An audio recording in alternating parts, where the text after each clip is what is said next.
Back in '82, I used to be able to throw a pigskin a quarter mile. Yeah. How much you want to make a bet I can throw a football over the mountains? Yeah. If Coach would have put me in fourth quarter, we'd have been state champions, no doubt. No doubt in my mind. You better believe things would have been different.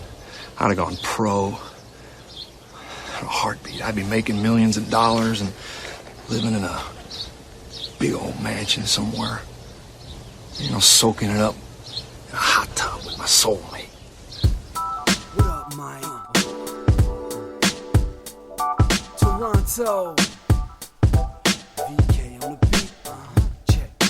I'm in Toronto where you wanna get the city love. I'm from Toronto where you wanna get the city love. I'm in Toronto like we wanna get the city love. My city love me back for my city love. I'm in Toronto. Welcome to episode 1823 of Toronto Mic'd, an award-winning podcast proudly brought to you by Retrofestive.ca, Canada's pop culture and Christmas store.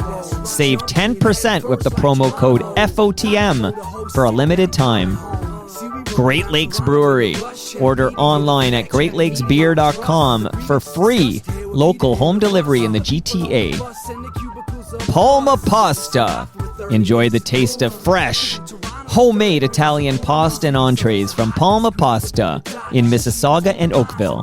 Visit palmapasta.com for more. Fusion Corp's own Nick Iones. He's the host of Building Toronto Skyline and Building Success, two podcasts that you ought to listen to. RecycleMyElectronics.ca. Committing to our planet's future means properly recycling our electronics of the past.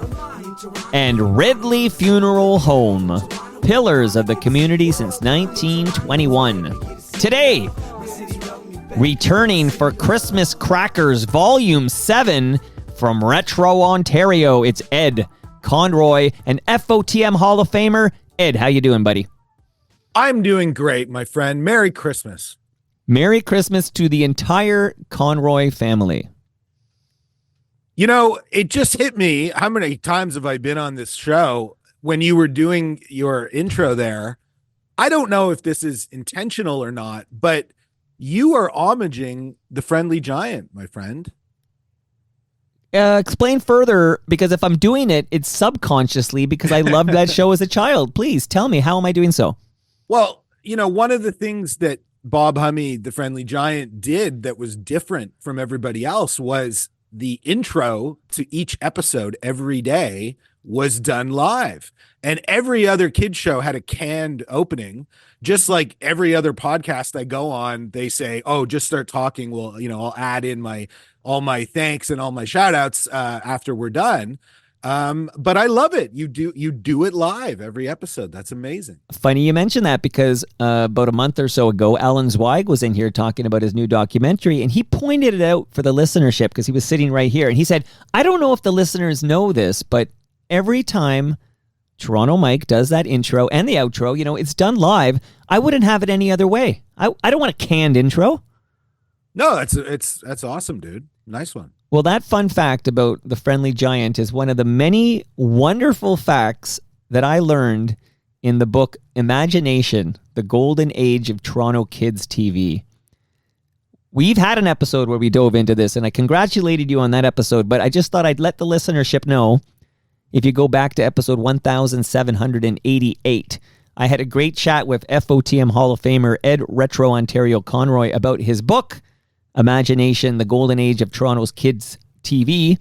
We talked about Uncle Chichimus, the Friendly Giant, who I adore, the Uncle Bobby Show, who is a hero of mine, Mr. Dressup, who now appears in the extra of this very episode you're going to hear today, today's special, shout out to Muffy Mouse, and more. So we actually had a wonderful chat for an hour and 47 minutes not too long ago about your fine book, but I'm glad we could get you back for the 7th volume of Christmas Crackers. That's right. We got to keep the tradition going. There's, you know, so few these days. Number 7. Wow. I mean, number 1 feels like, you know, a week ago. Can you explain to the listenership and yours truly what I played off the top of this episode? Yeah, let's dive right in, shall we? That's a little snippet from a great movie that is amazingly 21 years old now. My goodness. Called Napoleon Dynamite. I don't know if you've seen it. I have If seen you it. I haven't, love you it. should see it. It's great for many reasons. I suppose right off the top we'll do the Retro Ontario connection. In that movie, the mother of the girl who kind of the cool girl who gets forced to go to the prom with Napoleon Dynamite is played by the great Ellen Dubin, who was, of course, the wife of Jay Switzer, who was one of the founders of City TV. Of course, his mom and dad were telecommunications pioneers of Canada. And Ellen's amazing. I don't know if you've ever had her on. You No, should. I She's should. got Hollywood stories, City TV stories, much music stories. And the fact she's in Napoleon Dynamite, it always blows me away when I see it again. But the reason I selected that clip is, as I've been touring the book and we have the exhibit is back now, maybe we can mention that a bit more later, but there's a lot of nostalgia in the air. I guess when you and I get together, there always is. But people are asking me about this stuff. Why do you care about this stuff? Why do you do it? What are you motivated by? And I kind of started to get the sense that for some people, okay, nostalgia is almost something that they're a little bit afraid of. And I think the character in Napoleon Dynamite that we heard, it's Uncle Rico. The Uncle Rico factor, okay, is that he is completely obsessed about a fixed point in time. Okay, in 1982, he didn't get put on at the big football game and he didn't make the play, and he blames that for his trajectory in life, that he's kind of a bum. He's not a rich guy in a hot tub. And it kind of illustrates to me that, yeah, there are some people that think of nostalgia as being that you're hung up on something that happened, that had it gone in a different direction, that your life would be better. Whereas I think the nostalgia that I peddle, that you peddle, is not that at all. It is a celebratory thing. It is not, let's go back, things were better, or I just want to be a kid in the 80s forever. Like all of those sentiments, like I relate to that, but that never enters into my thought process, right? Like it's not about, if I had only made the volleyball team in grade 5, I'd be living in Rosedale or something. But I think, unfortunately there are people that have that happen, and Uncle Rico is kind of, I was watching it recently. That's it. That's exactly what it is, Oh, it's too funny. Sort of like when you hear Al Bundy on Married with Children, we'll talk about, he peaked in high school having a big play in a football game. And it's sort of like, I think the blowback I get sometimes, because I do have people over, as you know, and I'll talk about what you're up to today. I promise you we're going to spend some time. I want to hear about what's next, what you're doing today. But we're going to go in that time machine and celebrate some of the things you were involved with in the past. And I think when people are resistant to that, it's because they think somehow that, celebrating the past somehow means you're not living in the present. And this is not true. In fact, I would just say to you, Ed, that, and maybe I do this a bit more than you, I don't know, maybe we're both, collaborating on this one, but it's not even so much that I'm interested in celebrating the past. Of course I am, but I'm also interested in letting people know that, hey, the past wasn't as good as you remember it. Mm-hmm. Like there are warts in the past, and maybe we do print the legend around here, but within reason, sometimes we can pull back the curtain and let you know, oh, this is the real talk on that, and it's not as pristine as your 9-year-old brain might remember it. No, absolutely. Absolutely. And I mean, I think, I can't remember the name of this right now, but there is a condition that I've read about where there are certain people that, this might sound a little bit science fiction-y for this time of day, but there are literally existing all of their time periods are happening simultaneously. Like there's a theory. It's almost like the Matrix kind of stuff. Like you are that 8-year-old on Christmas morning opening up your Transformers is happening at the same time as everything else in your life. And what you experience through the nostalgia is that, you know, you're kind of breaking through that, and you're not supposed to. The programming is breaking, basically. I don't know about that, but I like it. I mean, I think it's kind of a cool idea, and that idea that you know, we're not here to destroy the good memories, No. and at the same time, we're not here to put them up on a pedestal and say we need to go back to that. Right. It's just, you know, it's a lot of amazing stuff, and I know you love stories. I love stories, and we learn a lot about ourselves and our childhood and our parents and their generation and, you know, their parents' generations. And that's humanity, man. It's passing down those stories and keeping all of those memories alive while at the same time navigating the future. And what better time of year is there than Christmas to take stock of all these eras, you know? And that's why I love these Christmas Crackers episodes of Toronto Mike with the FOTM Hall of Famer Ed Conroy from Retro Ontario. This is the 7th one. I think we actually maybe missed a year or two during COVID. I'm not sure. But this is the 7th for sure, Christmas Crackers. And I love it because you're literally bringing like nuggets, little treats, gifts for the listenership at this festive time of year.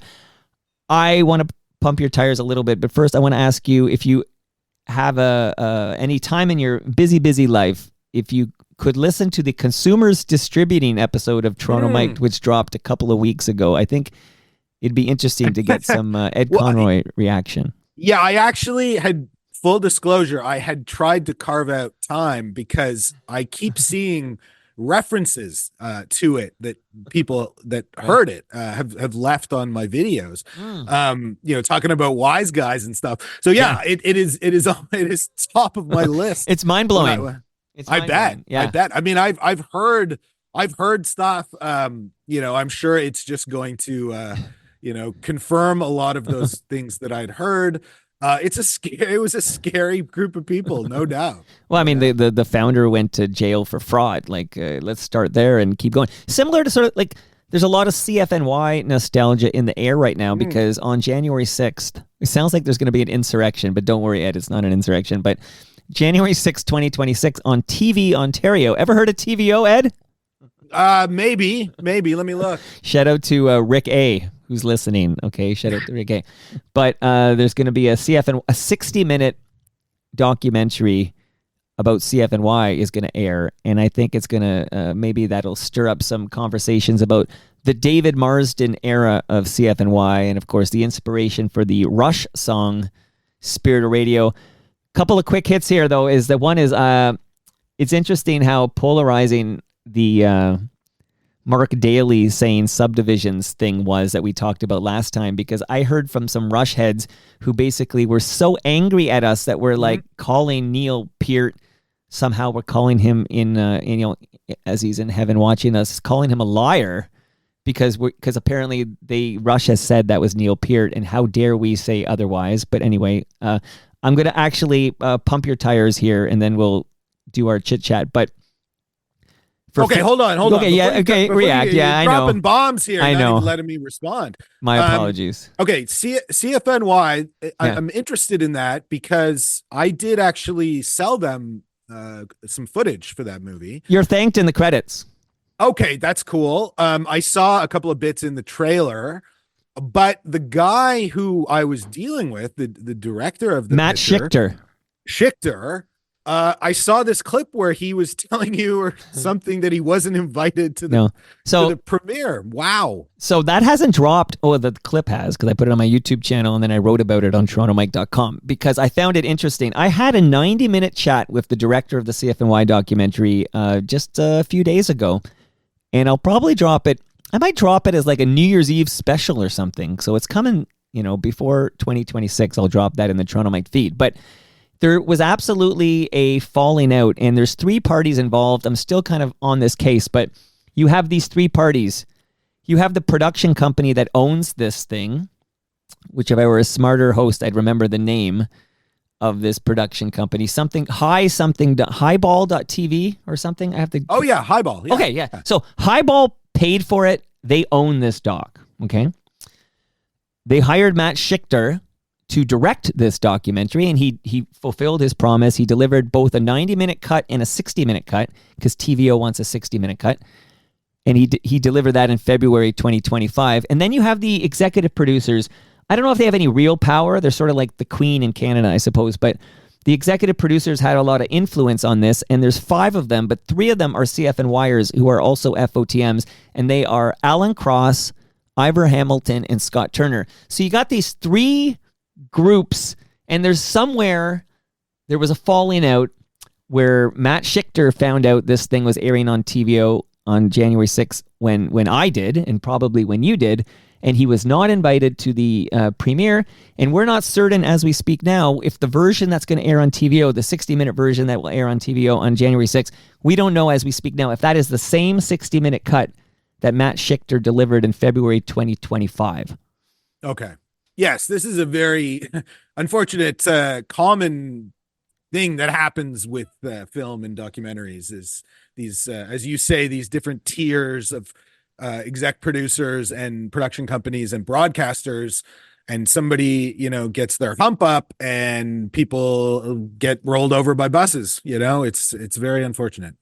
So stay tuned. Well, I'll be tuning into TVO on January 6th, because I'll just point out, I have seen both the 90-minute version Matt Schichter delivered and the 60-minute version Matt Schichter delivered. So other than those on the inside, I might be the only one on the planet who can tell you what is different between the TVO cut and then the cut that Matt delivered in February 2025. So stay tuned, Ed.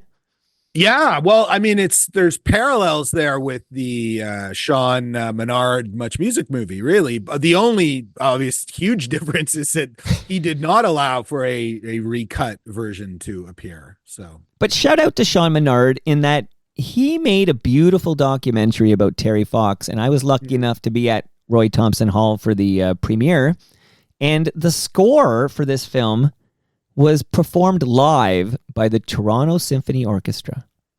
I was invited. Unfortunately, I couldn't make it that night, but he's a fantastic guy. And I guess this is as good a time as any to let you know that I'm collaborating with him on his next big project, which my lips are sealed, but I can tell you are going to dig it the most, my friend. Oh my God.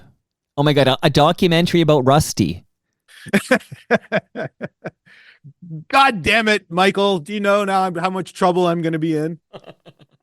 That's exciting. Very exciting. I think a lot of FOTMs listening right now just got very excited by that news. So I'll stay tuned, and maybe I'll try to guess offline later. But that's amazing that this is happening. And Sean, this is a good chance for you to give us what you know, because, periodically, Ed, we'd bump into each other at like a David Kynes breakfast or something from Hollywood Suite, or what did they merge with? The Game Network? The Game? Yes. Yeah. Game TV. Yeah. Game TV. So we'll bump into each other here and there, and periodically we'll just have a little chat about, 299 Queen Street West, which I was asking Matt Schichter about it the other day, and he's like, oh, I haven't seen it. I don't know how to see it. I'm like, I think you got to go to Sean's house. Like, I think that's... Yeah. But we have seen it, of course, and your logo was, I mentioned you got thanked in the CFNY doc as like this. By the way, these credits, I've never seen anything like it. In the 90-minute version, the credits go down kind of normal, and they're pretty long, actually. I think we have like 15 minutes of credits or something in the 90-minute version. In the 60-minute version, this 15 minutes of credits goes by in 4 seconds.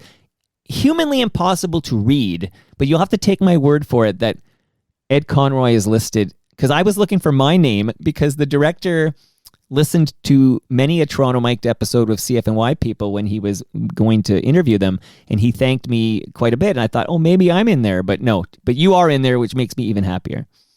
Well, that's great to hear. And I was going to say, I think we talked a bit about this when I was on talking about my book. Yeah. That, a big part of my book, actually the backbone of it, was these interviews that I got access to between Fred Rainsbury and all the various people that worked in children's television. And I think we talked about a likely future where people will be going through Toronto Mike archives and making books and documentaries based off of all of the fantastic information that you have collected intentionally and unintentionally, I think, through these Right. amazing conversations. Well, they're already doing that with the impressive archives at Retro Ontario. So people should go to retroontario.com, but absolutely subscribe to that YouTube channel because, a lot of times when I'm looking for something, and I always give credit, that I was doing that before you were Retro Ontario, but I absolutely know if, maybe Ed's got it, and more often than not you do. So you're doing this right back at you, man. It's a mutual admiration society here. Well, if we don't do it, Michael, who is going to do it? Right? Well, I'm going to do it again here, quick. Although I want an answer to the question I was leading to there, which is, do you have an update? Like, do you know anything at all about the documentary 299 Queen Street West and whether the great unwashed, the average Joe, will ever be able to view this thing? It's tricky because I've heard different versions, as I'm sure you have. From various levels of importance of people that worked on it or who didn't work on it. And, I got to say, from where I'm sitting, it does not appear likely that it is going to turn up in the form that we saw it anyways. And I mean, geez, we could do a whole episode about what a travesty that situation is, because not only did it derail what I think was a beautiful piece, it also muddied the waters about licensing footage and using footage of bands that played at 299 or on Electric Circus or whatever. And that in turn caused a lot of productions that were at various stages to stop and basically go from being greenlit to being either on hold or canceled altogether. So it felt at the time, and what we're talking about 2 years now, right?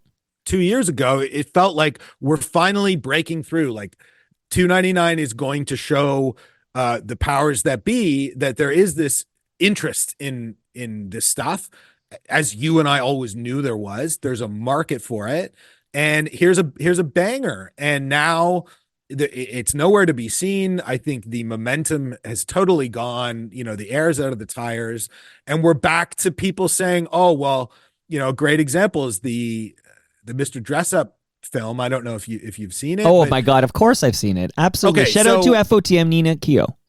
Nina, bless Nina. Bless Nina's heart. But one of the issues that I have with that picture was that, I'm not going to name any names, but the powers that be looked at the first cut and said, you know what, this needs more famous people in it, because, we can't just have like archival footage of Dress Up and the people that actually made the show. That's not going to resonate. We need to see what Stephen Page thinks of Mr. Dress Up, and no slight against him or anybody else that shows up in that movie. But to me, that is yet another illustration of this weird Canadian, almost like frigidity that we have about our own IP, that we can't be proud of it. It can't stand on its own 2 feet. It needs to be bigged up by other celebrities. And I don't know. I don't want to watch a bunch of documentaries where it's other people talking about the thing. I want to actually see the thing, Oh, I agree 100% with you. This was a big beef I had with the Harold Ballard documentary. Remember Jason Priestley? Totally. So I'm with you. Like, celebrity, by the way, and also celebrity person who wasn't actually around for the Ballard era. Like, I know this person's age and I know my age, and I can do a little math here. And I think now, speaking of age, and then I'm going to pump your tires whether you want it or not. I don't care what your PSI is on those tires. I'm still going to do it here. But one of the problems with the CFOI doc, I think, when we look back at the whole thing, because I'm going to drop this 90 minutes with Matt Schichter, and then people are going to see it, and there will be some chatter from those who give a shit. I'm not even sure how many, but I know I do. But Matt wasn't around for the CFNY Spirit of Radio era, and I know that because I am older than Matt Schichter, and Spirit of Radio essentially ends when David Marsden resigns. He leaves a note on the kitchen table and basically wishing everyone luck, and he leaves because the owners decided to, expand the playlist to add people like George Michael and some top 40 artists, and he said, this is not what I want to do. I'm going to leave now. And it's just interesting that sometimes you have these things that are happening in the 70s and the 80s, and then you have the people talking about it, the celebrities, and then the directors who actually weren't around for it. Just interesting food for thought here. But okay. Do you want your tires pumped before we get into these Christmas crackers? Yeah, let's pump those tires, man. Okay, so I'm also going to pump my tires by saying for 4 months in 2025, Toronto Mic'd was sponsored by Waterfront Toronto. That happened, and it was like an honor to have Waterfront Toronto as a sponsor, and I got to talk up all these cool things happening on our rad waterfront. At some point in this episode, I'm hoping the words Ontario Place will come out of your lips there, Ed, but that's coming later. But Harbourfront Centre is a place that hosts these cool events and happenings. Harbourfront Centre. I'm excited because this is kind of emerged after our last chat that Mr. Dress Up to Degrassi, 42 years of legendary Toronto Kids TV. You can see that now at Harbourfront Centre, and it's running for a few more months, and I think that's rad, Ed. Thank you. Yeah, it was a very cool thing that sort of came out of nowhere. As you know, we had a really good run down there on 401 Richmond in the summer of 23. Yeah. And I think it was one of those exhibits where I don't know if the Museum of Toronto had faith in it, but I don't think they knew what they were getting themselves into. You start dealing with Polka Dot Door fans and Today's Special fans, and it was just one of those things where I think people kept showing up like even years after it had ended and were visibly disappointed that it wasn't a permanent exhibit. So it was always something they wanted to restage. We talked about maybe taking it on the road, going, to another museum and doing it. And then they had this fantastic opportunity, as you say, down at Harbourfront. And man, the timing couldn't have been better. Like it literally just happenstance was around the time that my book came out. Yeah. So it was a great fortuitous opportunity. And I think, for me, Harbourfront, when I was a kid, Harbourfront was a very important destination in terms of just live entertainment. I remember going to see Sharon Lois and Bram perform down there. And I remember going to Adventure Playground, which was, in the vicinity.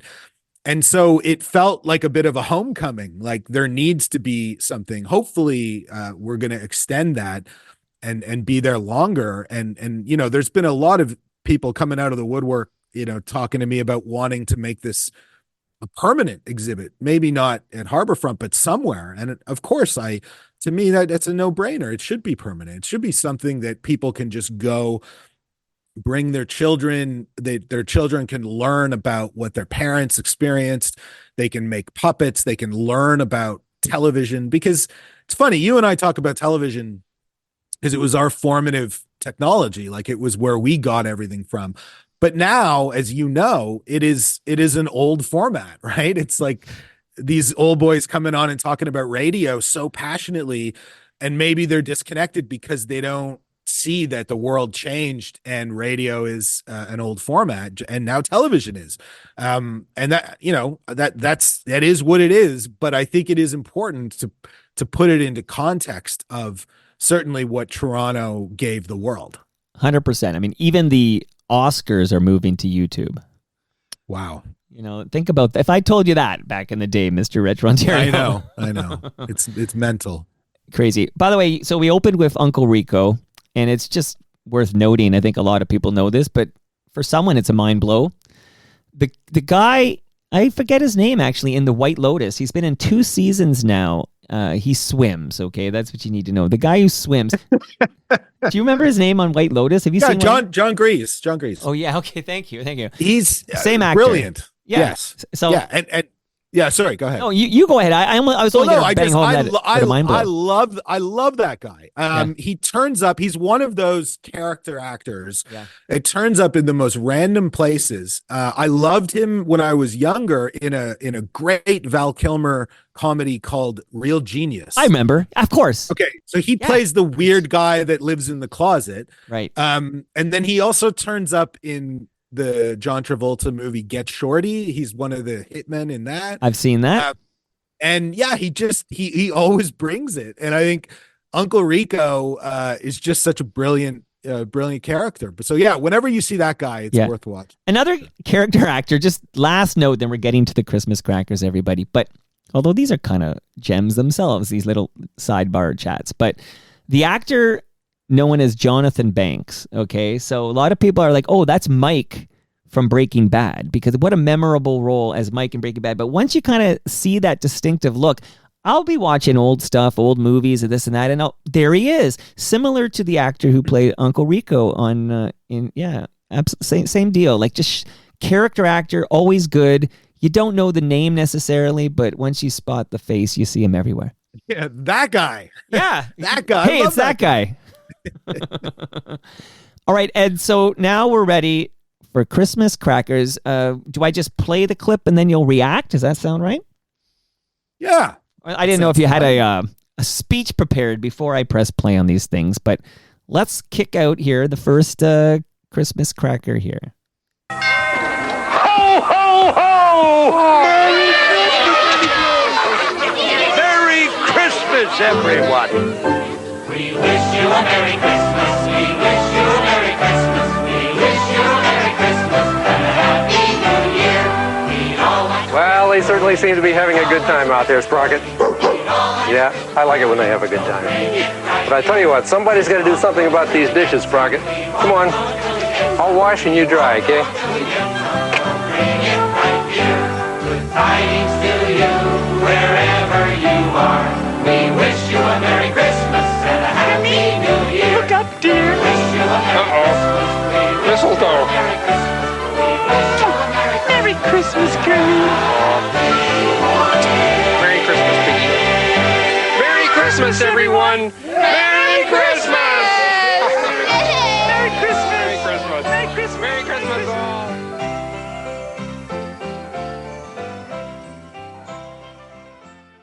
Talk to me, Ed. Now I'm in a very festive mood. Seems fitting. Yeah, that was the ending of A Muppet Family Christmas, which was a television special, aired Christmas 1987, aired on CBC here in Canada and on the ABC network in America. And of course, it is strangely not more in the zeitgeist. I never understood why, because it's the only time that all of the Jim Henson shows come together. So it's a 30-minute Christmas special. It's got the Muppets, it's got the Muppet Babies, it's got Fraggle Rock, and it's got Sesame Street. And then it's got Jim Henson right at the end there. Right.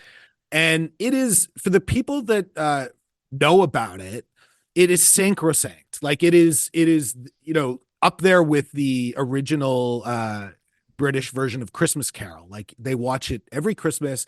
They know every line. They know every scene. It's a beautiful little piece. And of course, there's so many other Muppet Christmas properties, right? Like there's the film with Michael Caine, and there's the John Denver, and there's Emma Otter's band, and all these things. But that one, the Muppet Family Christmas, is, I think, the best one. And I made a little video about this recently, because not enough people also understand part of why it's a mind blow is that it was entirely filmed at Channel 9 Court in Scarborough. Okay. And people say, oh, well, you know, they were making Fraggle Rock in the 80s in Toronto. Of course they were.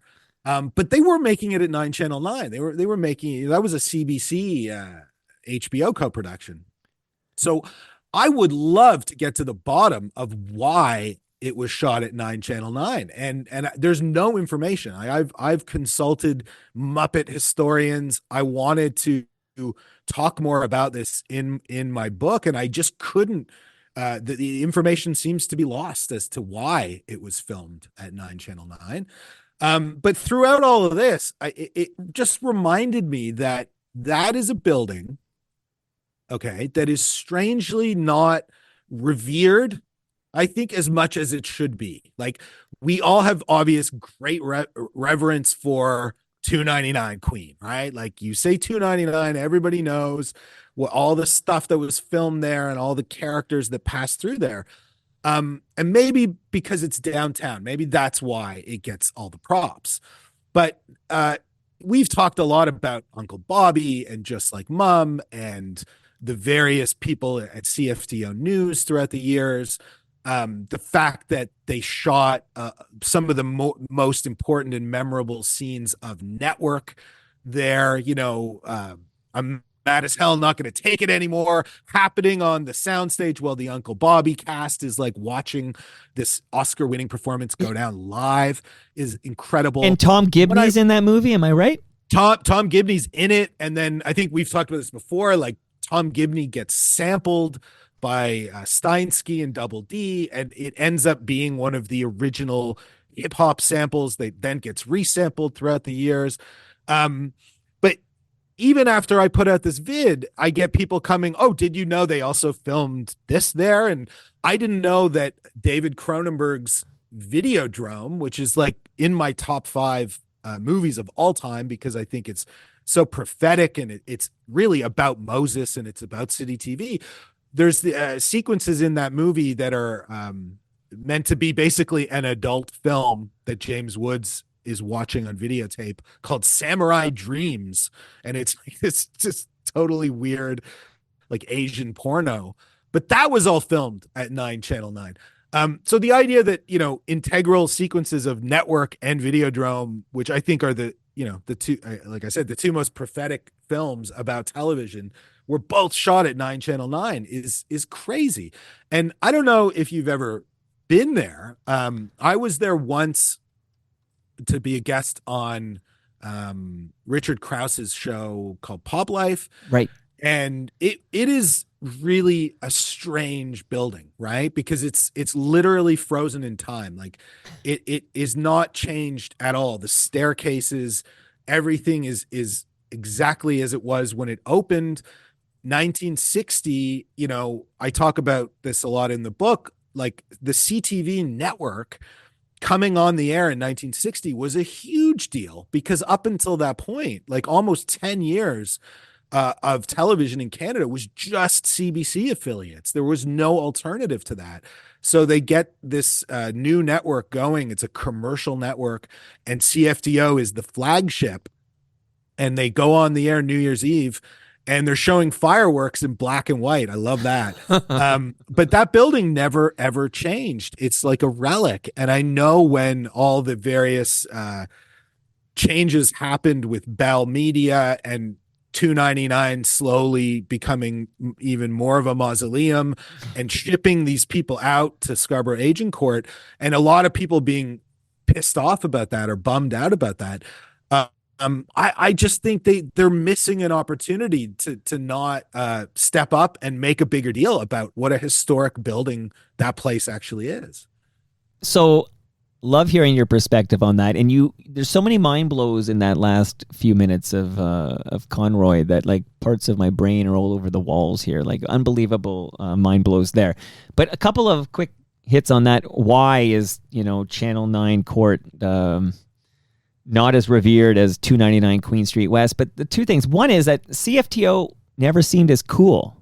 Like it just, Right. It never seemed cool. So No, you're right. It was squares. I mean, CFDO News was, if I went to my friend's house and their parents were squares, they're watching Nightbeat News, no slight against Nightbeat News, but it was very, very proper. Right. But my dad was watching City Pulse, and, you would see stuff on City Pulse that was salacious and scandalous that you wouldn't see on CBC News or on Nightbeat News. yeah. But you're right. I mean, it was CFDO and CTV network was meant to be a family network. They never showed nudity or movies with swearing, or if they did, they were edited. So you're absolutely right. It was a total square network, but But there was also a lot of weird stuff that slipped through the cracks. I mean, Uncle Bobby, like, let's go there, right? We talk about him all the time, and that whole era is so fascinating to me because, you know, again, I talk a lot about this in the book. They started off with the best intentions, with lots of money and lots of energy about making these good kid shows, and then as the years go on, they cut the money, they cut the budgets. They don't care anymore, to the point that Uncle Bobby is a bus driver and he's buying the supplies with his own meager salary to make this show.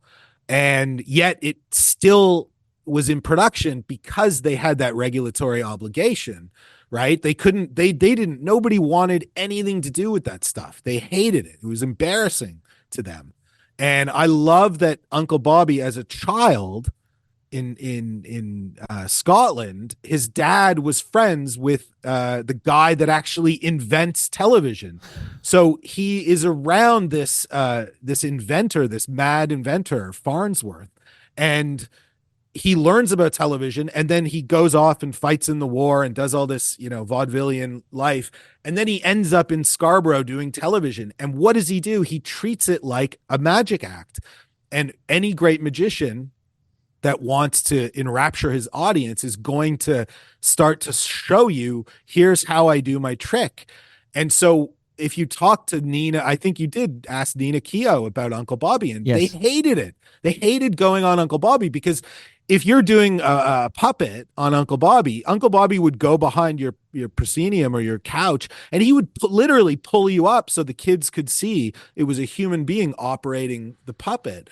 And that broke the illusion. But I'm trying to rehabilitate Uncle Bobby here. From his point of view, he's a magician explaining his tricks because he thinks kids are smart enough to understand that. So it was, you know, I think I said this on the last show, it was very postmodern of him to do that kind of stuff, you know? Well, I've now learned the subject matter of the new documentary from Sean Menard with Ed Conroy. It's obviously on Uncle Bobby. I think I'm going to have to do that one myself because the money folks don't see an audience there. But even if it's just you and me on the opening night, you know, money ruins everything. And this is what I'm learning as I get older here.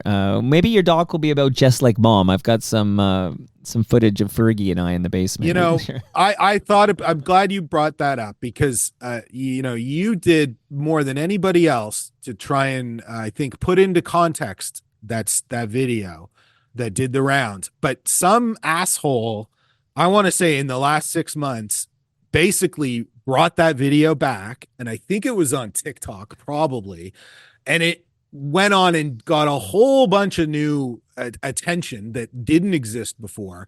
And it is almost like there is no point in even trying to talk about that anymore because it's like a snowball. I'm glad you brought this up because every once in a while I feel sorry for myself because, Ed, honestly, you should see the hate mail I get. Like, you should see the disturbing, awful notes I get because I had Fergie Oliver on Toronto Mike. And then I think, okay, if I'm getting this, what's poor Carrie Oliver getting? Like, I know. It breaks my heart, really. Like, and it's horrible. And, you know, she did all that she could to try and individually speak to people, I think, that posted stuff. And again, I think she probably just gave up because there's the volume. I know. Of idiots. I can't reason. So I used to do that too. In fact, even this year, you mentioned this new wave. So this new wave, and even people I thought were friends that I've talked to in person, have come on my mic at Christy Pitts, who on Blue Sky would basically attack me for even daring on any level to defend this behavior. And all I'm trying to do is give it context,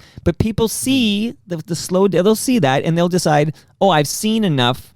I know that this man is the P word, and anyone who would dare platform him in any regard is a despicable, awful human being. And then how do you have a conversation with somebody who starts with that?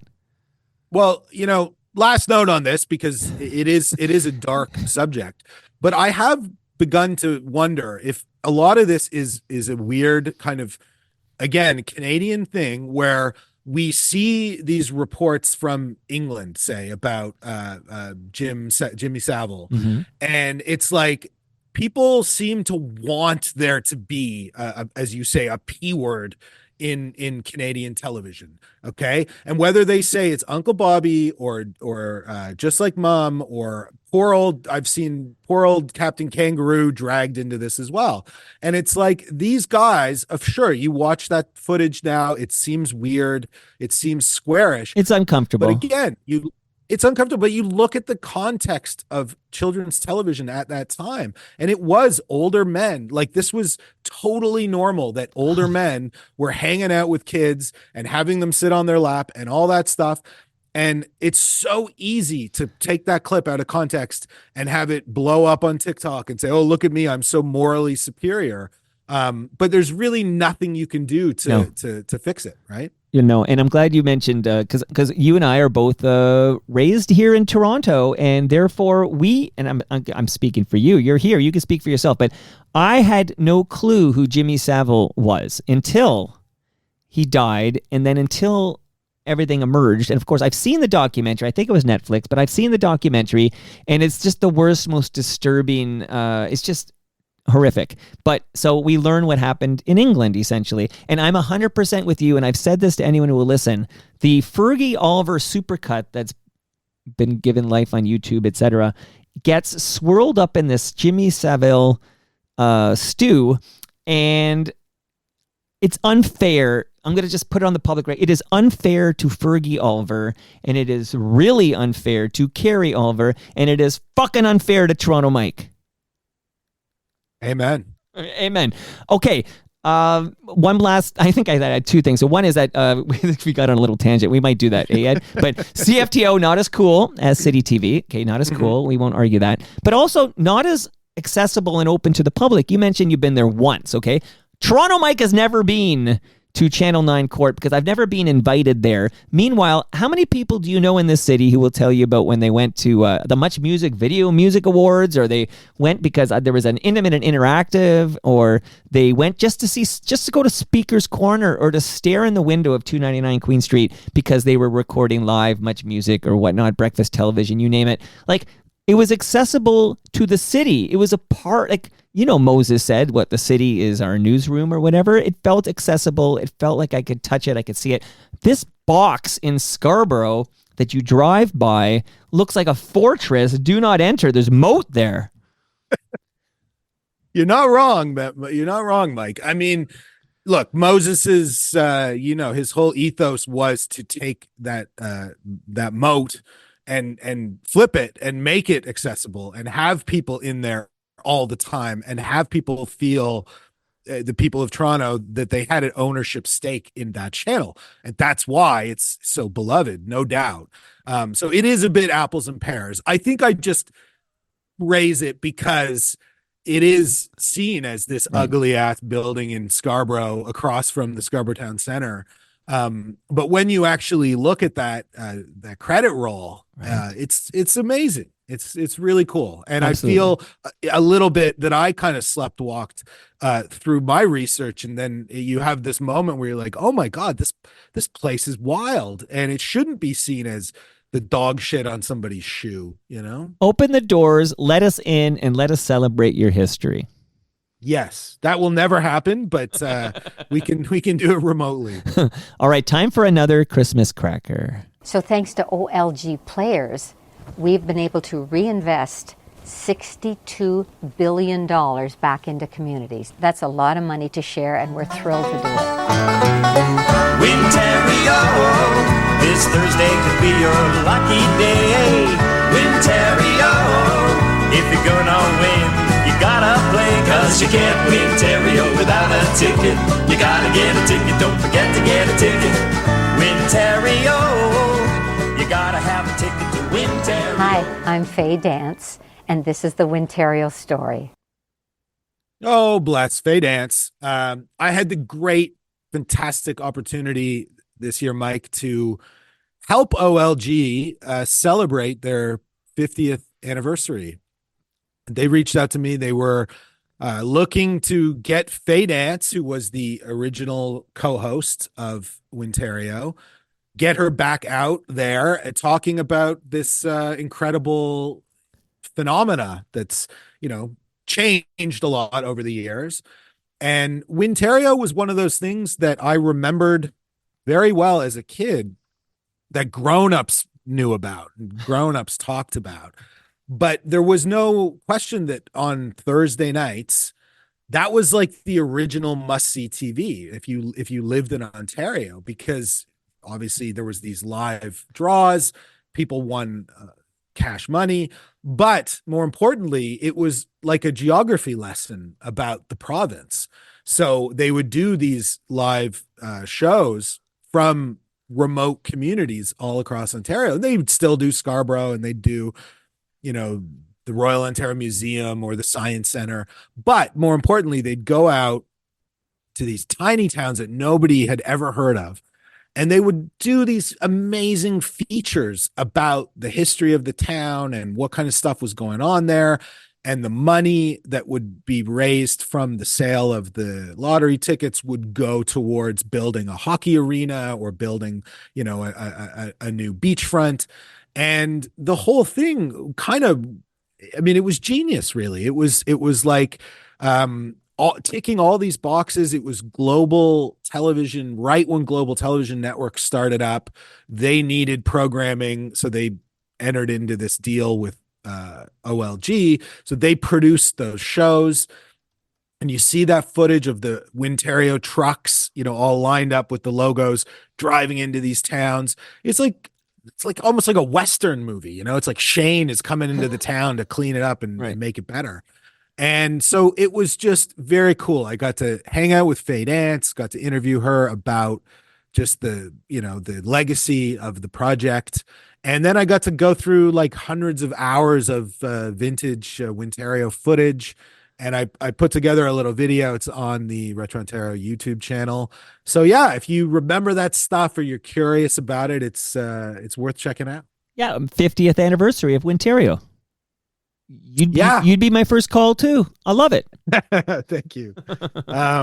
Yeah, we tend to see lotteries as being, I think now we live in this climate with all the sports betting and the commercials, and it's kind of gross, but I think back then that, with everything else, there was a certain amount of innocence, but there was an altruistic element that was definitely there that doesn't exist anymore.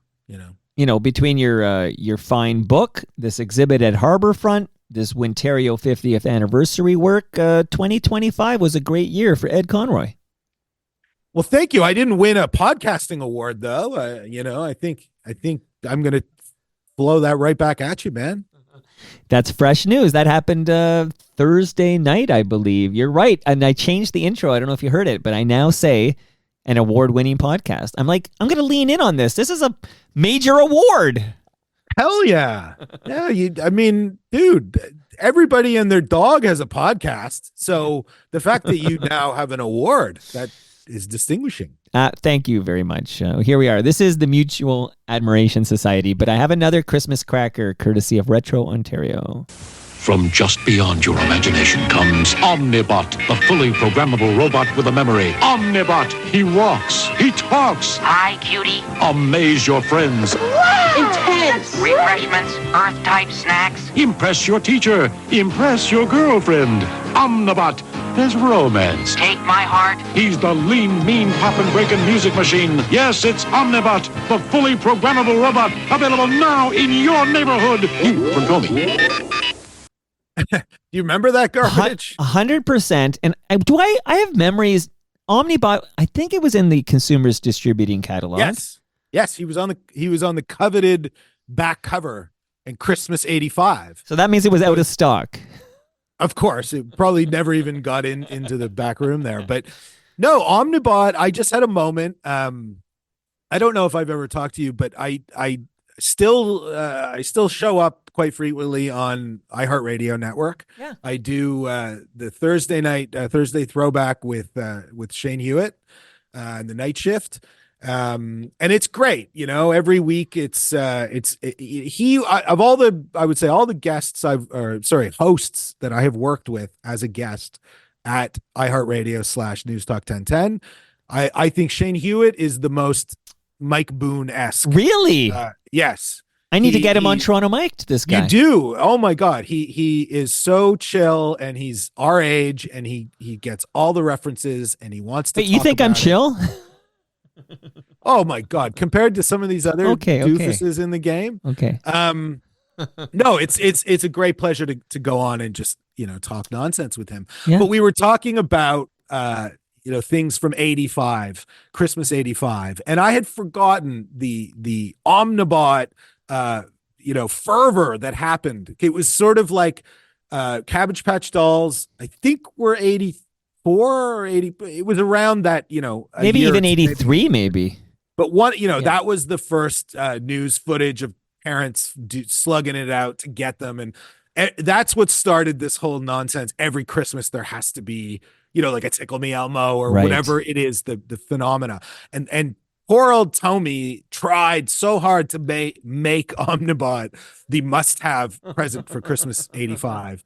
And it didn't happen, probably because it was out of stock everywhere. But I think the worst crime Omnibot committed was it was shit. It actually, they made it seem in the commercial that he would go and get snacks and bring the snacks to your bedroom when your friends are over. And it would make breakfast for your mom or whatever. And it was just no different really than a Transformer toy. I mean, it was just shit. Well, one thing it could do, because remember, one of my favorite Transformers was the cassette deck. Soundscape? What was his name? Soundscape? Something like that. Soundwave, right. Thank you. That's why you're here. But Omnibot, and I never owned an Omnibot, although I did look at it and think I would like that, but I did dare to dream. But it had a cassette deck, right? I have memories of it. I don't know about that. Okay, why do I? Maybe I'm conflating things. You're conflating it with Teddy Ruxpin, who was also of that vintage, right? And we talk about Teddy Ruxpin. The great lie of Teddy Ruxpin was that on the playground, I remember kids saying if you took like a Zeppelin cassette or a Run DMC cassette and put it in, Teddy Ruxpin would mouth along with the lyrics, which obviously it didn't do. It only mouthed along with the official Teddy Ruxpin cassette. Right. So the only thing that would have made it interesting wasn't even real. Well, I hope I'm not conflating things of the great Teddy Ruxpin. Of course, you and I are similar vintage, which means we're similar vintage to Wintario. That's how old we are. But, right? We're all cut from the same vintage of it. But I also sometimes conflate Omnibot, who I would see on the back cover of the Consumers Distributing catalog. Go see that Toronto Mike episode for more on that. And also, you said it probably never came in the door. Well, as you'll learn from the Toronto Mike episode about Consumers Distributing, it absolutely would be delivered to the Consumers Distributing, but it would not ever make it into the warehouse. There was it would get thrown into some kind of a garbage bag and end up in another cube van that was rented by the people who controlled the warehouse. But you'll find more of that in Toronto Mike. But sorry, can we talk about that? Because I didn't say this at the top, but you're going to force this out of me now. Yeah. Many, many years ago, more than 10 years ago, I wrote an article about the history of Consumers Distributing. It was published on Blog TO. Okay. And at that time, somebody got in touch with Blog TO and made that article disappear. Wow. Okay? And there was nothing salacious in that article. Wow. It was literally like remember how cool this was? Here's a picture of the catalog. Here's a couple of old commercials. Yeah. Maybe there was a reference to the, LJN wrestling toys not being available that you wanted, or, maybe something innocent like that. But they alluded to me that they were terrified. Whoever had reached out had scared the shit out of them. So my question to you is: Have you got a bulletproof vest? You're making comments like this. You're scaring me, Ed. You're scaring me. I could see people in unmarked vans searching for Toronto Tree. You're scaring me. I want to move on from that. That's frightening to me. But I do want to just say one other thing that I conflate the Omnibot from '85. I conflate that with the robot butler in Rocky IV. Oh yeah. I think yeah. Paulie had and I remember watching Paulie and his robot, and it felt like I was living in the future. This was like this was what Omnibot was supposed to be. Although I haven't Googled it yet, but I still think you'll find out there was a cassette deck in Omnibot. I feel like it had I'll give you that. There could well be. But I'll tell you a funny thing about Paulie's robot. Please. My son, he's 9 years old, and he this summer he discovered Rocky Balboa. Like he got really mega into Rocky Balboa, and I think we started with the one with Mr. T, number 3, and then of course he wants to see the next episode. Yeah. So I got Rocky 4. I forget what service it was on, and we put it on. Yeah. And as we're watching it, I'm thinking, this is somehow kind of different from how I remember it. Like it starts with this, like basically the last half hour of Rocky 3 is now in Rocky 4. And I didn't remember that. And then we watched the whole movie, and it's great, but there was no robot in it. Wow. And I was like, am I tripping balls? Like, is this Mandela effect? But no, I went and looked, and I guess at some point Stallone made a director's cut of 4, which is now the one that's in circulation, it's just totally cut out all the Polly's robot stuff. Another mind blow. I can't wait till next December to do this again, Ed. I think you need to come on every month, but that's a mind blow. Thank the Lord above for gray market Plex servers where you might still find the original cut of Rocky 4. I can't imagine watching Rocky 4 without the robot butler. I know, right? Well, the VHS is still plentiful at Value Village, if you're so inclined. But it was horrible, and I told my son there's this cool robot, and when it ended, he said, "Daddy, where's the robot? What the hell?" That's funny. So, you might be though. The problem with these cheap VHS cassettes you stumble upon in the wild is that you, Ed Conroy, are probably the last person alive who can actually watch a VHS. I have nothing in this house that can play. I don't have a VCR in this house. Let me tell you, my friend, the hipster universe being the way that it is, it has dictated that VHS is not only cool again, but there is a huge interest in that format right now. Okay. I think it's a backlash against streaming culture, against this exact nonsense that we're talking about, that if you want to watch like the Christmas Vacation movie, or you want to watch the what I'm talking I just want physical media. Intercept this to say my condolences. We lost Ziggy. This just came out yesterday. James Ransone. I hope I say his last name right, but he was fantastic. If you watched The Wire, you know Ziggy from season 2. What a tragic character, and it turns out sort of in the same vein as Wheels being a tragic character, and then you find out the actor has sort of a tragic life as well, gone too soon. This gentleman, James, who plays Ziggy, what a tragic character, but so well performed by James. And then to find a sad end to the life of James, we learned that yesterday. But I'm holding in my hand the box set of The Wire. These are actually DVDs, but I can tell you, and I have a plan between Christmas and New Year's to go through some of this stuff and see what I can get rid of, what I should just like archive digitally or whatever. But I have in the room I'm pointing to now, which is a closet, I have a bunch of old VHS cassettes I kept. Like I am going to be interested to see what I kept, but I did keep my Wire DVD set. But even though, Ed, here's the mind blow for you. Even though I can play a CD in this house and I can play a cassette, there's nothing in this home I'm sitting in right now that can play a DVD. Well, that's no good. I know. I think we now live in an age of ultra convenience where you can go and stream this stuff all day long, all night long. However, that backlash I just referenced is a real thing, right? I mean, with all of the acquisitions going on, we've heard about, the big news that Netflix is buying Warner Brothers. Who knows how this is all going to shake out? You have programs that are very well loved and adored that are just disappearing or being meddled with, right? And they lose music clearance rights change, the copyright changes.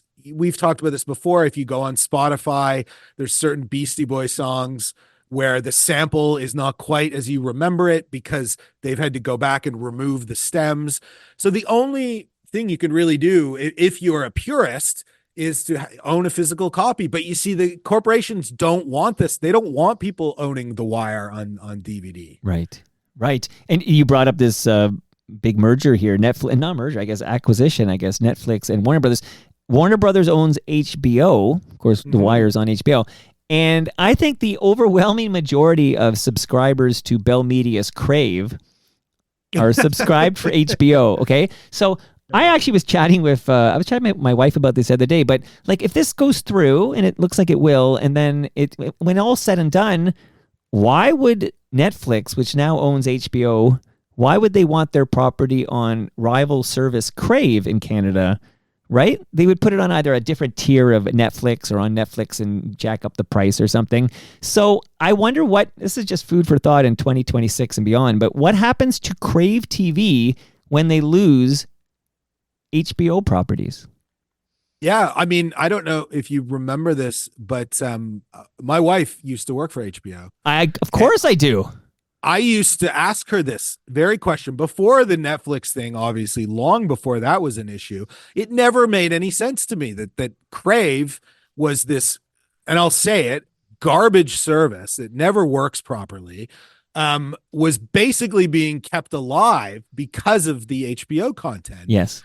And her only response was always, if you saw the numbers involved, you would understand why they got that locked up forever. Now, I'm obviously this is a very different situation now. We shall see, but best believe they know themselves. If that HBO content goes walkies, that's the end of that service. I mean, well, even in this conversation now, we referenced the White Lotus, and we referenced The Wire. You know, I'm shocked we haven't talked about the Polly Walnuts yet, but shout out to Ridley Funeral Home and 6 Feet Under. Like, HBO is the shit. Yes, was the shit. I don't know about is, but... Okay, I don't know what the plans are. Again, I'm out of the loop in the TV world because I've been watching ER for the last oh wow. I know. That's retro. I know. And that's the Pitt's fault, which of course is also an HBO property. But so I don't know what's going on with all of this, but I do know the cliffhanger on Euphoria revolved around a young man who sadly took his own life since that aired. And I don't know what the plans are, but I do know that post-Succession, Euphoria felt like the big premium TV push from HBO. But hey, this is all fodder for 2026. We'll see what happens. Do you want to get to another Christmas cracker? Yeah, I'm just looking. I know we're already burning through our allocated time. Maybe you mentioned it a little bit earlier. The Ontario place. Well, I'm actually. Cool. I don't want to leave anything on. I don't want to leave anything on the cutting room floor. I'm still upset that I saw a 90-minute version of the CFNY documentary, and then I watched the 60-minute version, and I watched all this gold get shaved off, and I realized this is the nature of the beast. TVO wants 60 minutes. You can't fit 90 minutes into 60 minutes. I understand that. But this is not TVO, and I want to go to this, okay? 1983, here we go. Savez-vous ce que je pense? Je pense que vous avez oublié de verrouiller votre porte. C'est étrange, beaucoup de gens font cela. Le criminel ne demande qu'une chance, et il ne faut pas la lui offrir. Assurez-vous que les fenêtres sont bien fermées, les portes verrouillées. Laissez quelques lumières allumées. Si vous quittez votre demeure, donnez l'impression que le domicile est occupé et bien verrouillé. C'était un message du service de police de la communauté urbaine de Montréal. I love it, man. I feel like I understood every fourth word, maybe. I don't know. What am I listening to there? So, you know the dog, the crime dog called McGruff, right? Yeah, we literally called Fred McGriff the crime dog. Right. So he was this iconic animated character that was created in the United States, used by law enforcement to basically do public service announcements about various elements of crime. So there was a lot of stuff about just sort of watching your environment, locking your doors at night, keeping your purse close to you when you're in a crowded space.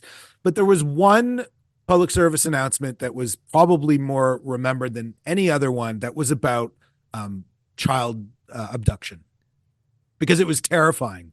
Basically, it was made in the 70s, and it was footage of children in a playground, and then it cuts, and all the playground is still there, but all the children are gone, and the bikes fall over. The bikes that the kids were on. Chilling. It was absolutely chilling, and it was one of the things that I found on a videotape, early in the days of Retrontario, and of course, I put it on my YouTube channel because I remembered it and I knew other people would remember it. And it was on there for years and years and years. You know, it did moderately well in terms of traffic. And then one night it like went viral. It just blew up. And I had never seen anything like that. And I'm talking like millions of views just materialized.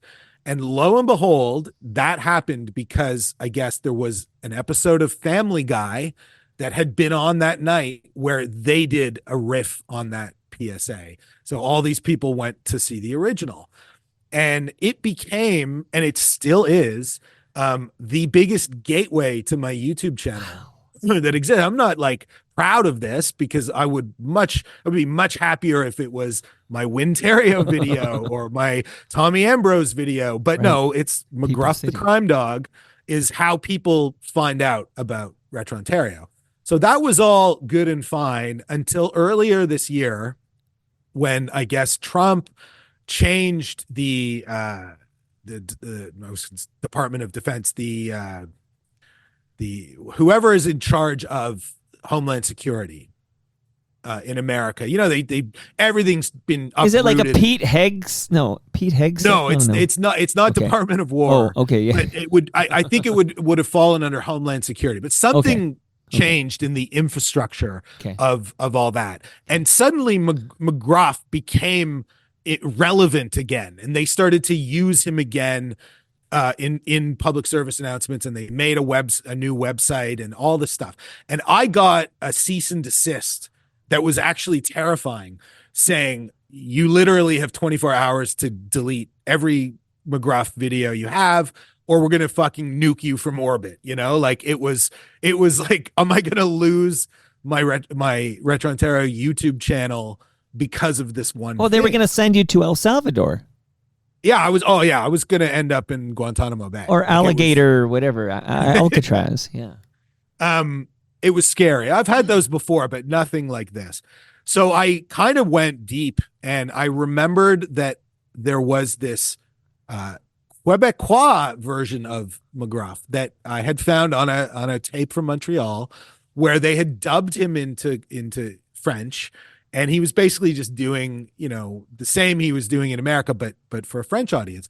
So I wrote this person back at the Department of Homeland Security, whatever their title was.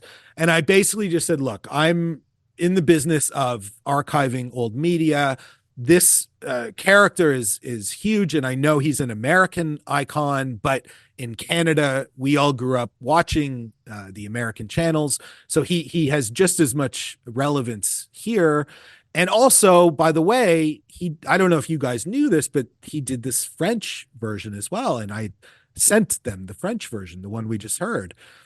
And then this guy wrote me back, and it was like the tone had completely changed.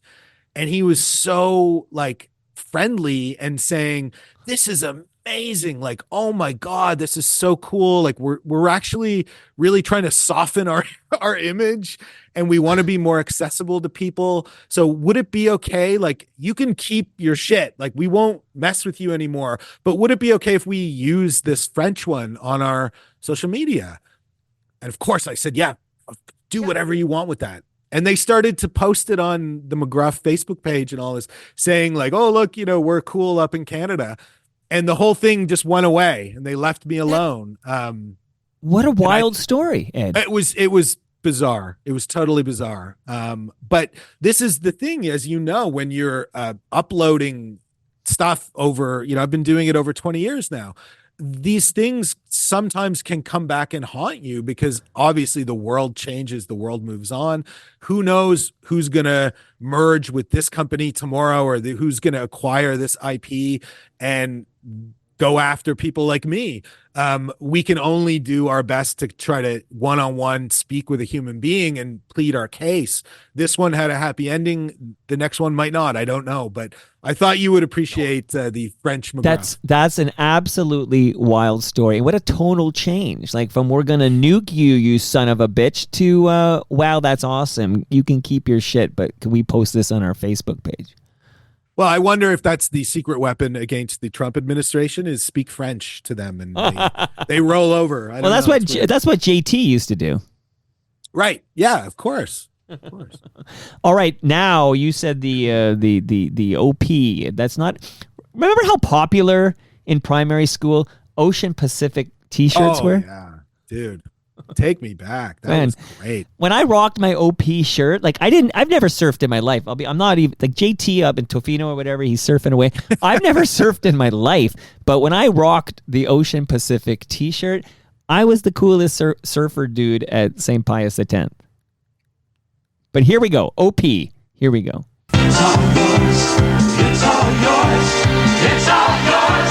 It's all yours. Ontario Place is a burn in the sunshine. A wonderful kind of space. It's the ring in your laughter and the smile on your face. It's all yours. Ontario Place. It's all yours. Ontario Place.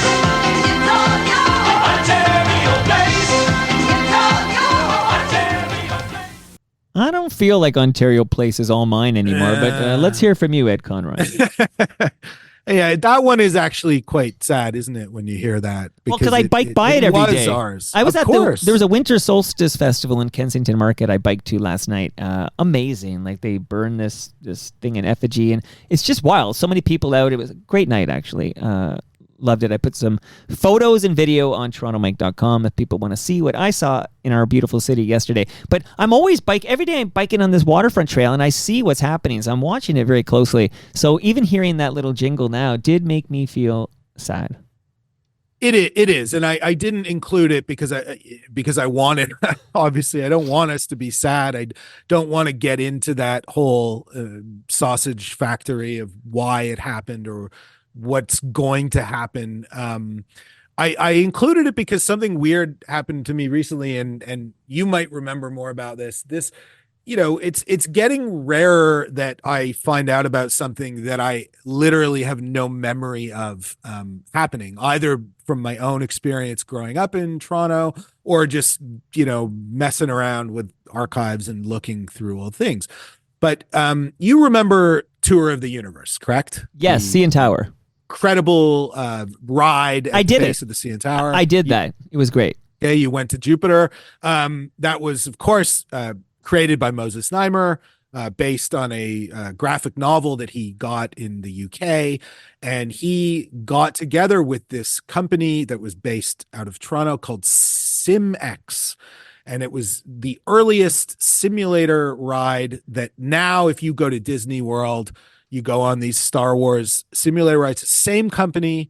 Okay. They're now a global, massive billion dollar company, makes these simulator rides. But Tour of the Universe was the very first one. And I've extensively researched that ride and how it all ended. And what happened was, in a nutshell, it could never be profitable because it was such a small simulator. It could only house like 20 people.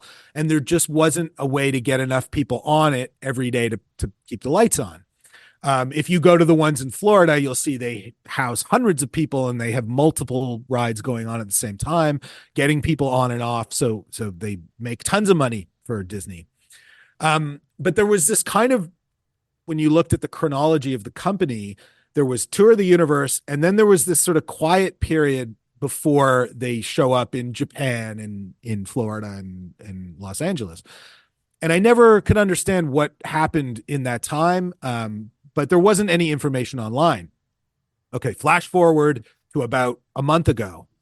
I got an email from a guy who, and I get this a lot, like people reach out and they say, hey, I have something, you might want it, or you might know about this. Is this of interest to you?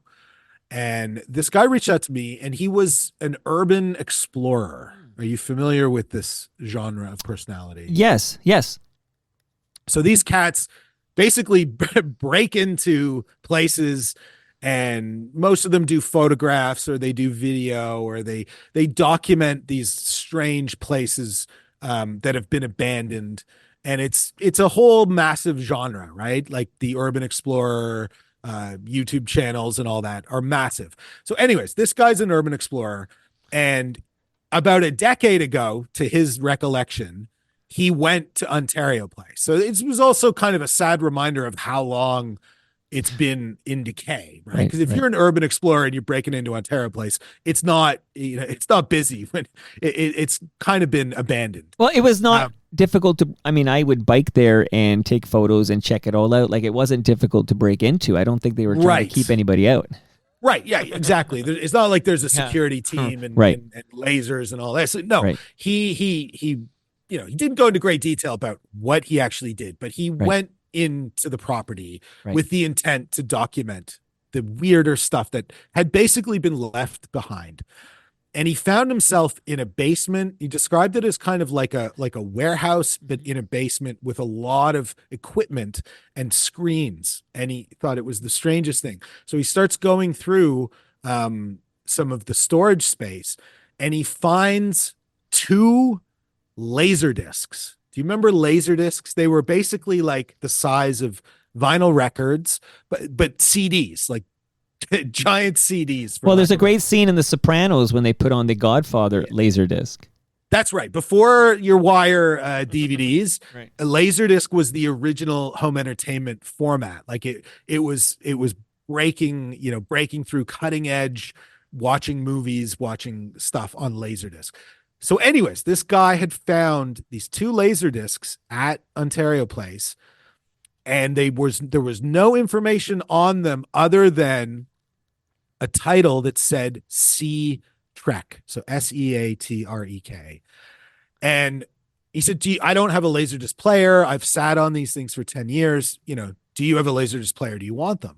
So I did a little digging, and lo and behold, it turns out that in 1995, Simex, off the failure of Tour of the Universe, basically created a new ride at Ontario Place called Sea Trek that was modeled after a TV show from that same year that was meant to be the next big thing, but ended up being a bit of a disaster, called SeaQuest DSV. I don't know if you remember that. It had Roy Schneider from Jaws. It was basically Star Trek, but in the oceans. Okay. If I remember it, maybe like a little bit, but I'm not sure. I remember. Yeah, I mean, that it was a blink and you'll miss it. Right. Like, I think it was maybe on for 1 or 2 seasons. Right. And so poor old Simex had created a new ride, and the show bombed. Obviously, the same problems they had with the Tour of the Universe ride happened, and it just got literally left behind in this basement. So I am now in possession of these laser discs, which are the actual ride. Like, when you would go in the simulator, what you would see, like the POV of the underwater machine, is what's on these discs. So that is my my Christmas project. Is I'm going to digitize those, and I will premiere them on YouTube early in 26, and I will make sure that so that you can remind your listeners that we talked about it, and we can all discover this insane thing that nobody remembers happening at Ontario Place. This is why I'm so glad people like you, Ed, exist. That there is actually, some urban explorer discovers this laser disc, and that there is somebody who will give a shit that he could get this to, so that it can actually be archived and shared with historians like myself. So I'm just grateful that he was able to reach you, and that you give a damn. You know what I mean? Like, that's your secret weapon, I think, is that you care. Well, thank you. I mean, it's always fascinating. And I think maybe the first time that I was on your podcast, a million years ago, I think you asked me, is there like an end point to this project? Like, is there something that you will find and say, okay, my work here is done and I'll go back to my 9 to 5. Right. But no, there isn't, because there's always these unknown unknowns, to quote Donald Rumsfeld, that come out of the woodwork. Right. Well, your name is Ishmael. Thank you. Can I play a little music? Just because we're going to end this wonderful volume 7 of Christmas Crackers by basically remembering some people who left us in 2025. We will shout out Ridley Funeral Home, and maybe if I play a little music and thank some partners, and then we could talk about this great CanCon jam. But Ed, you're Retro Ontario, not to be confused with Retro Festive. And people can go to retrofestive.ca right now. It's not too late. We still got a few days before Christmas. Get stocking stuffers, get some gifts from the great Christmas store and pop culture store that is Retro Festive.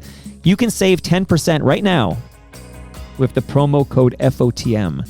And they got a store in Oakville, so get over there before it's too late. Ed, quickly, I feel like I could hit the post, but I have more I want to say. But I'm going to just read a Google review about Retro Festive here before we move on. Go for it. I love this store. We live in Alberta, but I order my personalized Christmas ornaments from here because they always turn out beautiful. The customer service is also wonderful. That was by Jocelyn. And since we're almost at Christmas, I'll read another one. My brain wanted to explode when I walked into this place. So much to see. Fun experience. It brought back old memories. That was Tracy.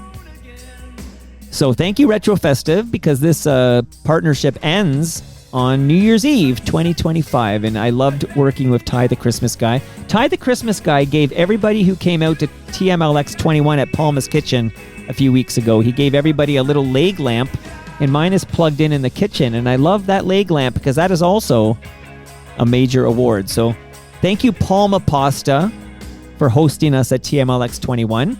The only way TMLX 21 could have been better is if Retro Ontario's own Ed Conroy showed up. But Ed, we're going to get you to the next TMLX event, okay? Yes, he's nodding his head. Okay. And it might be at Great Lakes Brewery, so thank you to Great Lakes Beer for the fresh craft beer. And last but not least, Nick Iones from Fusion Corp. He stepped up to fuel the real talk on Toronto Mic'd, and he has got 2 great podcasts. Building Toronto Skyline. He had Les Klein, who helped renovate? No, he was the architect behind the changes Moses wanted to 299 Queen Street West, and he had Les Klein on his show. And he's got a show called Building Success, and I urge everybody to check it out. There's a recent episode with Steve Paikin people will enjoy, and Steve Paikin, little known fact, he's the man in the Polkaroo costume. Just kidding, of course. Okay, last but not least, for real this time, and then we'll hear a bit of this jam and talk with Ed. RecycleMyElectronics.ca. If you've got like a large farm complex like Ed Conroy with all these old cables and devices and old 8-track players and Laserdisc players that just do not function, don't throw them in the garbage. Go to RecycleMyElectronics.ca, put in your postal code and drop them off to be properly recycled. We keep those chemicals out of our landfill. Much love to EPRA and the people at RecycleMyElectronics.ca.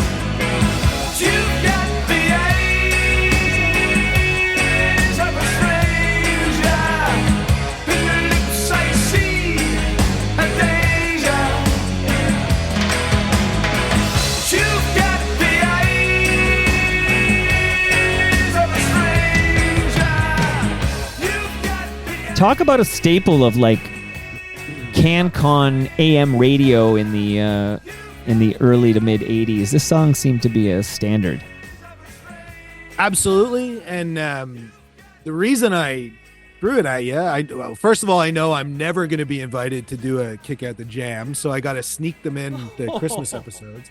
But yeah, it was funny. I was watching Miami Vice the other night, the classic Miami Vice, and this tune came on, and I hadn't heard it in a while, and I remember it was in another 80s movie. I don't know if it was Fast Times at Ridgemont High or it might have been Valley Girl, but it was one around that time.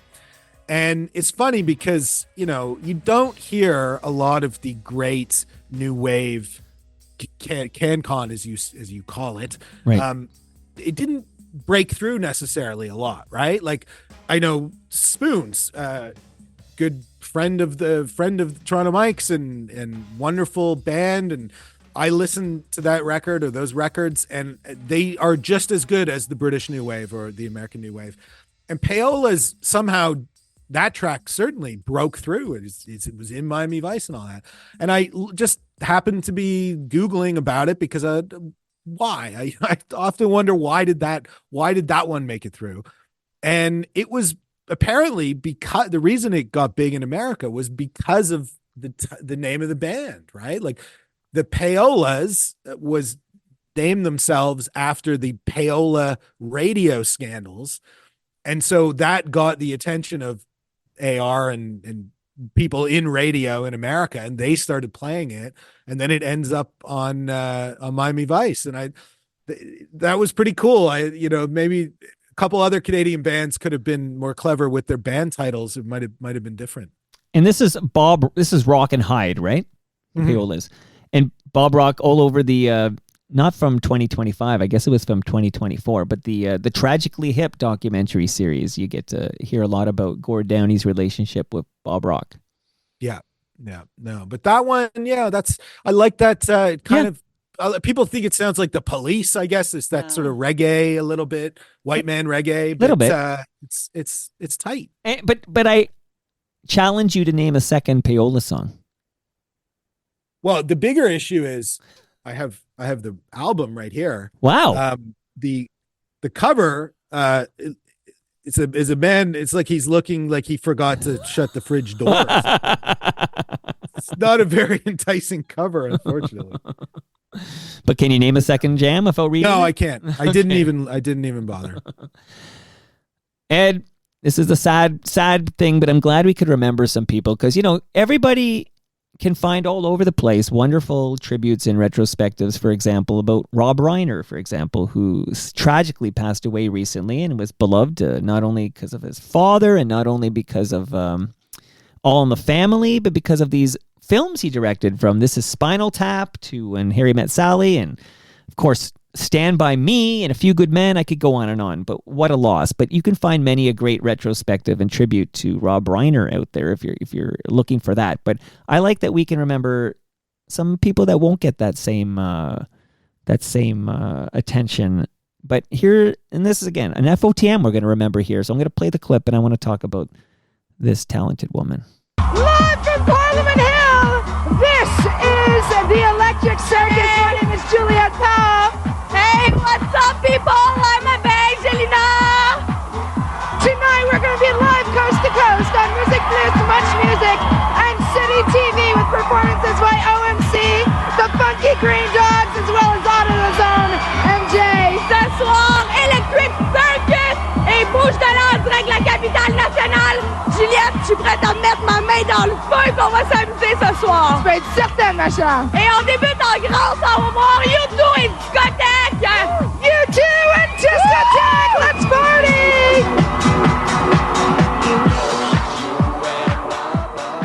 Ed, I can't believe Juliet Powell is gone. It just can't be real, man. She was so young and so talented, so beautiful, so sad.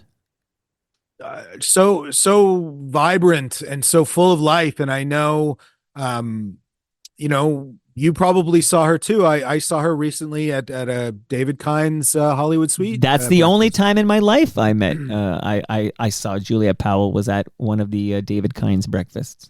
And she was, and you meet enough famous people, you quickly realize that there are a lot of them are not super nice, not willing to give time to people. And then you have people like Julia Powell that no matter who she was speaking with, whether it was an executive level person or a fan, you really felt like she was listening and she cared about what you were talking to her about. And absolutely heartbreaking, shocking. I think at the end of the year, we're talking about tributes to people, and you have the Rob Reiners and the Julia Powells that just sort of come out of nowhere. And then you have the other, older people that, it's like they had good innings and they leave behind an incredible body of work. But I think that the great tragedy of Juliet was that it felt like she was just getting going, there was so much more she was going to do. Well, let me just read the description. So she, what a nice person that I said, hey, Juliet, would you chat with this guy in South Etobicoke? Now, she lived in New York City. Mm-hmm. So much like I'm letting you do right now, Ed, because you're in parts unknown, as they said on WWF, okay? But it's one of the ports. There's so many I get confused. But Juliet was in New York City, so she zoomed in with me, and we chatted for an hour and 20 minutes. And here's what I wrote at the time. I wrote, in this 1,354th episode, so people go to episode 1354 to hear Juliet and I chat for almost 90 minutes.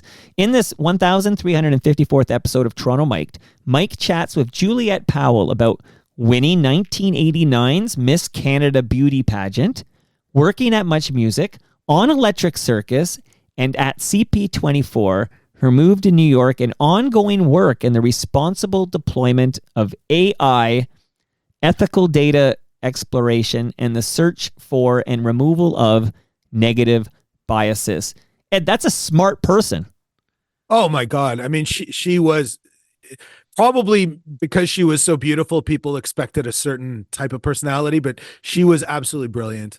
I think, you got to mention that the Electric Circus piece, even though that is only one small thing on her CV, was very important, because when Monica Diol retired, I think a lot of people thought that's the end of Electric Circus. Like, it was very hard to separate the idea of that show from Monica. And I think Juliet gave it like a huge lift and took it in kind of a different direction, but kept it, kept the roots there.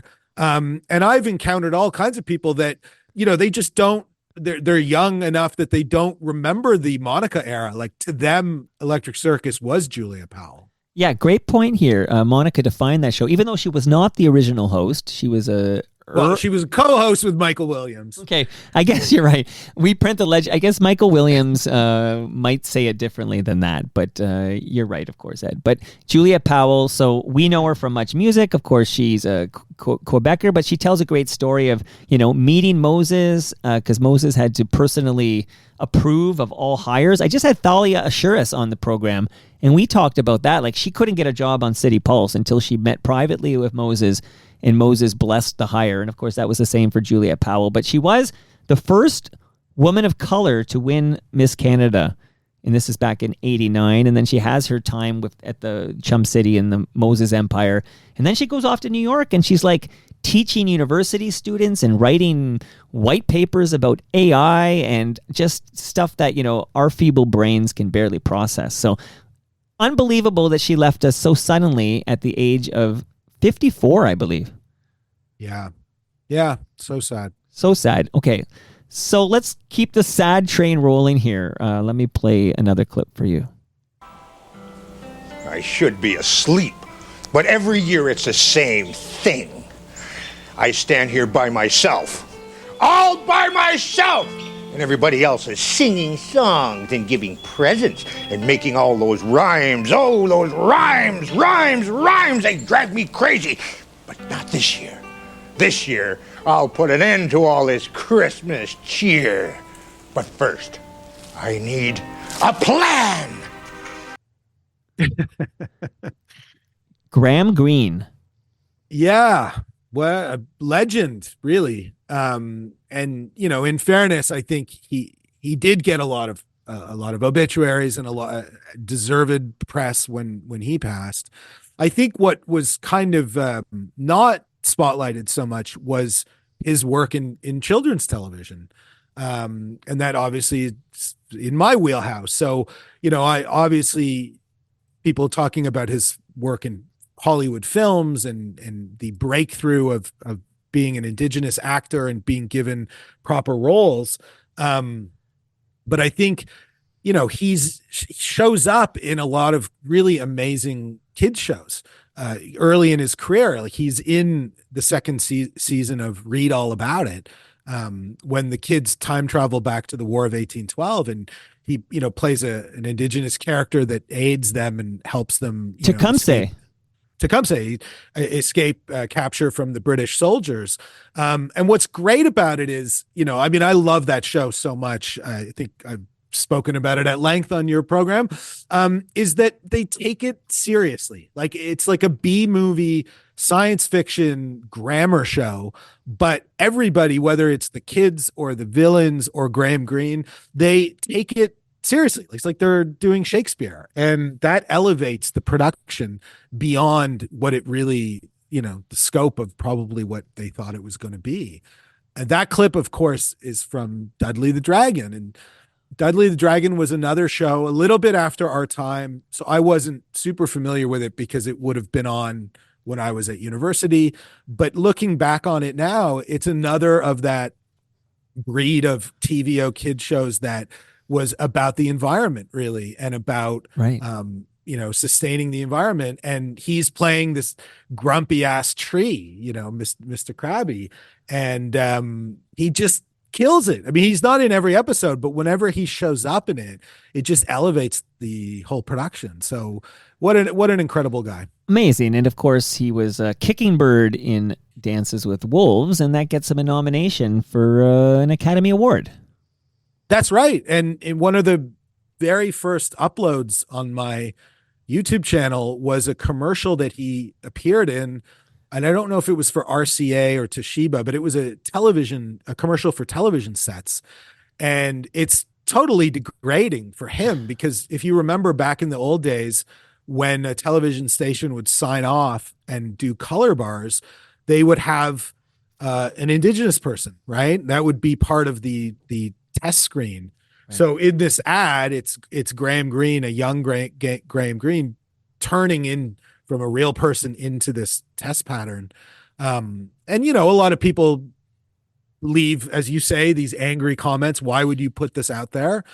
And what's really funny is that he was asked about this, and it later on in his career, and he said, well, what the hell? I got paid well. Like, I wasn't doing it to disrespect my heritage. It was a gig, and that was how he thought about it. I thought it was really cool.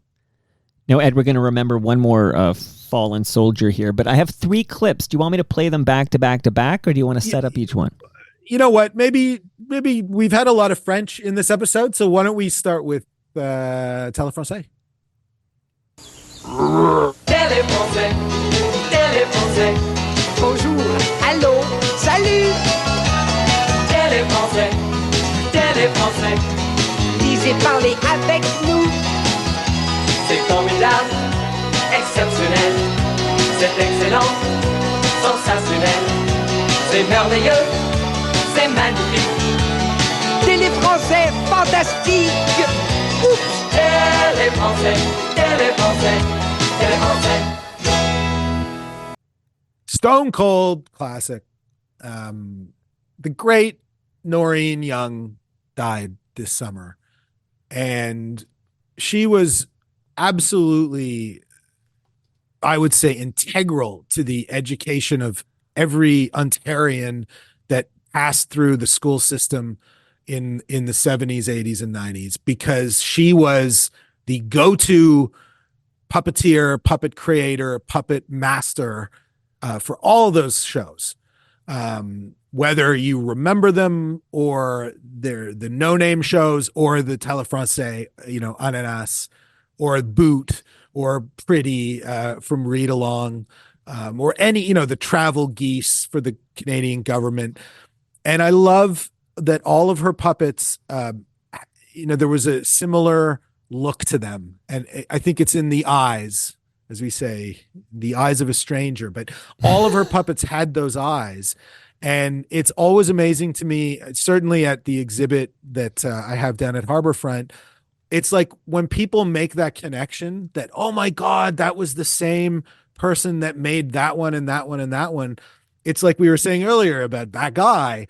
They're amazed because all of these different puppet characters, came into their lives when they were young, whether they were teaching them about French, how to speak French, or teaching them about English, or later in her life, she did a lot of work with, addictions research and did a lot of stuff about drugs and alcohol.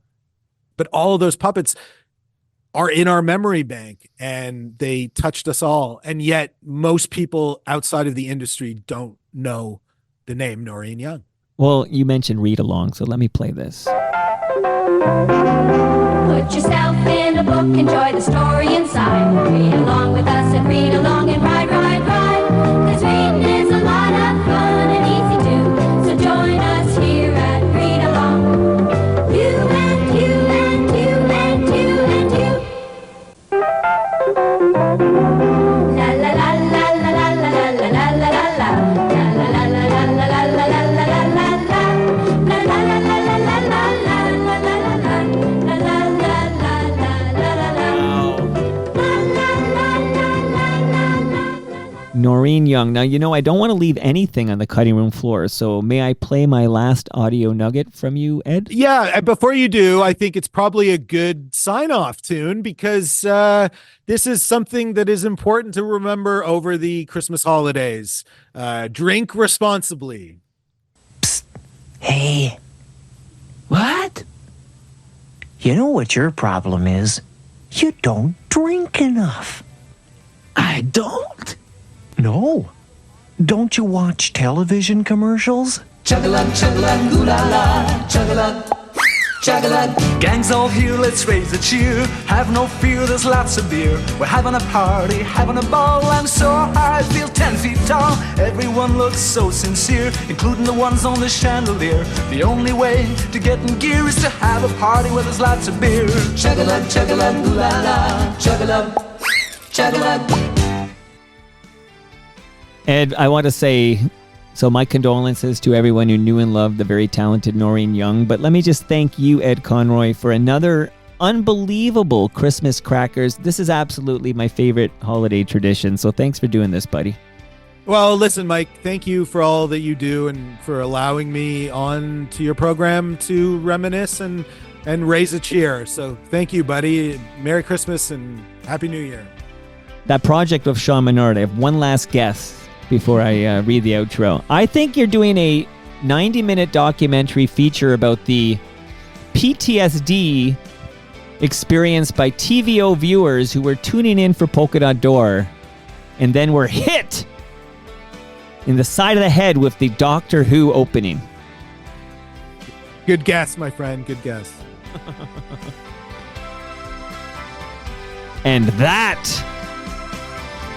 brings us to the end of our 1,823rd show. Remember, Retrontario.com is where you go for all your Ed Conroy news. Buy his book if you haven't already.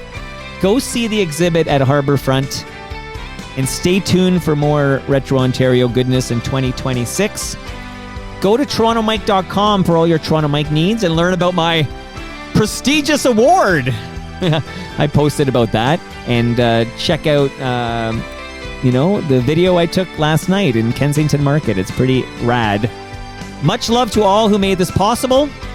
That's Retro Festive. That's Great Lakes Brewery. That's Palma Pasta.